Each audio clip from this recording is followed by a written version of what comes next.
کیا مانتے ہیں آپ کہ آپ اعلان کر دیں گے کہ آپ ایک خدا کے اندر ایمان لے کر کے آ گئے ہیں، وہ بھی ایک ایسی جگہ پر جہاں پر اسلام کو لے کر کے نفرتیں ہوں؟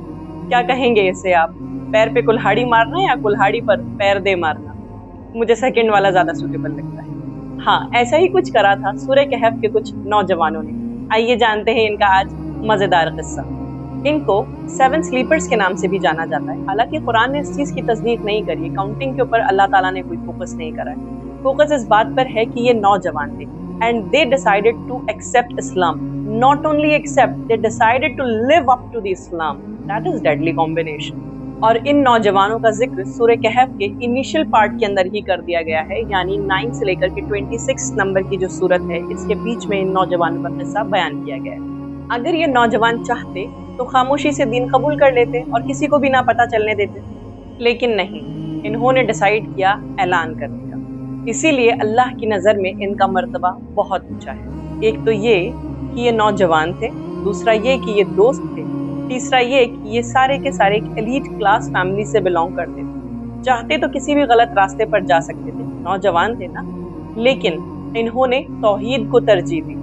لیکن انہوں نے اپنے پوٹینشیل کو استعمال کرا اور بڑے ہی کرج کے ساتھ میں اپنے راجا کو جا کر کے، یعنی اس وقت کی جو بھی اتھارٹی ہوگی، اس کو جا کر کے اعلان کر دیا کہ ہم آپ کے دین میں عقیدہ نہیں رکھتے، کیونکہ ہمارے پاس ہمارا اپنا عقیدہ ہے، جو کہ ہے ایک ایسے خدا میں جو زمین اور آسمان کا رب ہے، جو واحد ہے، اکیلا ہے، اس کو کسی چیز کی ضرورت نہیں ہے۔ ہم ایک ایسے خدا میں ایمان رکھتے ہیں۔ تو جب آپ کسی راجا کو کھلم کھلا اس طریقے سے انکار کرتے ہیں، ان شارٹ آپ اس راجا کا بھی انکار کر رہے ہیں، تو کیا ہونا تھا؟ ڈیتھ سینٹنس تو ملنا ہی تھا۔ ان کو ملا ڈیتھ سینٹنس۔ اب چونکہ یہ ایک ایلیٹ کلاس فیملی سے بلونگ کرتے تھے تو ان کو مہلت دی گئی کہ جائیں، تھوڑا وقت لے لیں، اپنی عقل وقل ٹھکانے کر لیں اور اس کے بعد میں آ جائیں ہمارے ہی دین کے اوپر۔ لیکن ان نوجوانوں نے اپنی اس مہلت کا استعمال کرا اور اللہ سے مدد مانگی اور ڈیسائیڈ کرا کہ اب ہمیں اپنے ایمان کو بچانے کے لیے ایک وفا کی طرف چلے جانا چاہیے۔ اور وہاں جاتے وقت انہوں نے دعا مانگی، جو کہ ہے سورہ کہف کی آیت نمبر 10 میں۔ بڑی مزے کی دعا ہے، ربنا آتینا من لدنک رحمتا وہیئ لنا من امرنا رشدا۔ اور انہوں نے کہا کہ اے ہمارے رب، ہمیں عطا کر اپنی طرف سے رحمت اور مہیا کر دے ہمیں اپنے معاملاتوں میں، یعنی جو ہمارا ڈیسیژن ہے اس میں رشدا یعنی راستہ۔ ویسے تو ہمارے پاس میں ہر موقع کے لیے کوئی نہ کوئی مسنون دعا ہوتی ہے اور وہ ہمیں یاد بھی ہونی چاہیے، فائدے کی بھی ہوتی ہیں، لیکن ان کے پاس میں کیا تھا؟ ان کے پاس میں تو کوئی سپورٹ سسٹم نہیں تھا، ان کے پاس میں تو کوئی انبیاء نہیں آئے تھے، ان کے پاس میں تو دین کو بتانے کے لیے کوئی نبی بھی نہیں آئے تھے۔ ان کے پاس میں کون سی مسنون دعائیں تھیں؟ ہم ڈھونڈتے پھرتے ہیں نا مسنون دعائیں، کوئی ایسی دعا بتا دو جس سے ہماری بیوی کو عقل آ جائے، شوہر کو ہدایت مل جائے، اولادیں نیک رستے پر آ جائیں، لیکن نہیں۔ ان کے پاس میں کیا تھا؟ انہوں نے دعا مانگی اپنے دل سے، اور جب کوئی دعا دل سے نکلتی ہے تو وہ اللہ تعالیٰ خارج نہیں کرتی۔ سوچئے یہ دعا اس وقت کون ریکارڈ کر رہا ہوگا؟ کوئی ایسا سسٹم بھی نہیں تھا جس سے ان کی دعا کو ریکارڈ کر لیا جاتا، لیکن اللہ تعالیٰ نے ان کی اس دل سے نکلی ہوئی دعا کو ریکارڈ کرا اور محفوظ کر دیا قرآن میں تا قیامت تک کے لیے، اور اس دعا کو نبی کریم صلی اللہ علیہ وآلہ وسلم کو بھی یاد کروایا۔ اچھا، کتنا علم تھا ان کے پاس؟ یہ تو صرف اتنا ہی جانتے تھے، لا الہ الا اللہ، اور اللہ کو شاید اللہ کے نام سے بھی نہیں جانتے تھے، وہ کسی بھی نام سے جانتے ہو، چاہے اوپر والا یا خدا یا ایشور یا گاڈ، وہ جس بھی نام سے جانتے ہو، پر ان کو ایک چیز بہت کلیئر تھی کہ جو ہمارا خدا ہے وہ ایک ہی ہے، بڑا طاقتور ہے، بس ہمارا عقیدہ اس میں ہے، بس یہ اتنا ہی اسلام جانتے تھے۔ ان کو تھوڑی پتا تھا کہ اگر آپ کی داڑھی چھاتی تک نہ ہوئی یا آپ کا پاجامہ ٹخنوں سے اونچا نہ ہوا تو آپ خارج دین ہو جائیں گے۔ نہیں، ان کو یہ سب نہیں پتا تھا۔ انہیں تو بس اتنا پتا تھا کہ پورے دین کا خلاصہ اس بات میں ہے کہ میں میرے اللہ پر ایمان لے آؤں اور یقین کروں کہ بس وہی ایک سپریم پاور ہے۔ اب ان کو اپنی جان بچانی تھی تو یہ غار کی طرف گئے۔ اب جب سارے راستے بند ہو چکے تھے تو غار میں جاتے وقت انہوں نے اللہ سے دعا بھی مانگی کہ اللہ تعالیٰ سارے راستے تو بند ہو چکے ہیں، اب بس تیری رحمت کا ہی سہارا ہے۔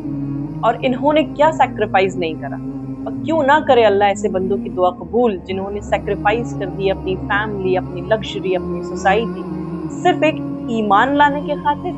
تو پھر اللہ کو بھی تو جواب دینا تھا اپنے بندوں کو، پھر اللہ نے بھی جواب دیا، فَضَرَبْنَا عَلَىٰ آذَانِهِمْ فِي الْكَهْفِ سِنِينَ عَدَدًا، یعنی اللہ نے کہا کہ ہم نے ان کے کانوں پر ضرب لگا دیے اور انہیں کئی سالوں تک سلا دیا غار کے اندر، یعنی اللہ تعالیٰ نے ان کو باہر کے شور سے، زلزلے سے، طوفانوں سے ان کو محفوظ رکھا اور ان کو کئی سالوں تک سلا کے رکھا، اور کئی سالوں بعد جب اٹھایا تو ان کو بھوک بھی لگی۔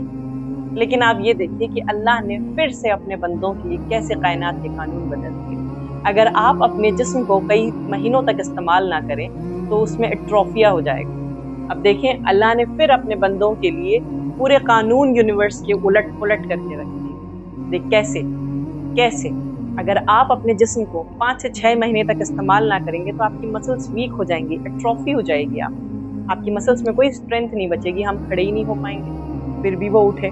اگر ہم 5-6 مہینے کے لیے اپنی آنکھوں پر پٹی باندھ دیں تو ہم اندھے ہو جائیں گے، ہماری بینائی چلی جائے گی، ہمارا ویژن ہم سے چھن جائے گا کیونکہ ہماری آئی مسلز کا استعمال ہی نہیں ہو رہا۔ اور 309 سالوں تک سوئے ہیں یہ، اتنے میں اگر ہم 4-5 مہینے بھی بستر پر لگ کر کے سو جائیں تو بیڈ سورس ہو جاتے ہیں، آپ کے جسم میں کھڈے ہونے لگتے ہیں، زخم ہونے لگتے ہیں، لیکن اللہ ان کو کروٹ دلاتے رہے اور ان کو اپنی حفاظت میں رکھے۔ اس پورے قصے میں ہمارے لیے سبق کیا ہے؟ سبق یہ ہے کہ اگر نوجوان میری طرف لوٹ کر کے آ جائیں گے تو چاہے پوری دنیا کے دروازے ہی ان کے اوپر بند کیوں نہ ہو جائیں، میرا دروازہ ان کے لیے کھلا رہے۔ تو اللہ تعالیٰ تو تیار ہے سورج کی ڈائریکشن بدلنے کے لیے، سارے کائنات کے قانون الٹ پلٹ کر کے رکھنے کے لیے، لیکن ایمان پھر اتنا کامل ہونا چاہیے۔ اور اس قصے سے جو سبق ہم کو ملتا ہے اس کو ہمیں اپنی زندگی میں بھی اتارنا چاہیے تاکہ ہم اپنی زندگی کے بھی معاملات کو بڑی آسانی کے ساتھ میں حل کر سکیں۔ اس قصے کا سب سے بڑا سبق یہ بھی ہے کہ تبدیلی نوجوانوں کے ہاتھوں میں، یعنی یوتھ کے ہاتھوں میں، ہماری جنریشنز کے ہاتھوں میں۔ اور یہ مسلمان ہوئے تھے عقلی طور پر، ان کو والدین سے تحفے میں دین نہیں ملا تھا جیسے ہمیں ملا ہے۔ تو اگر ہماری جنریشنز عقلی طور پر نبی کریم صلی اللہ علیہ وآلہ وسلم کو اپنا نبی مانیں گی تو یقین جانیے ہم سے زیادہ پھر کوئی اور قوم مضبوط نہ ہو۔ اور یہ بات صرف مسلمانوں کے لیے نہیں ہے، یہ پوری خلق انسانیت کے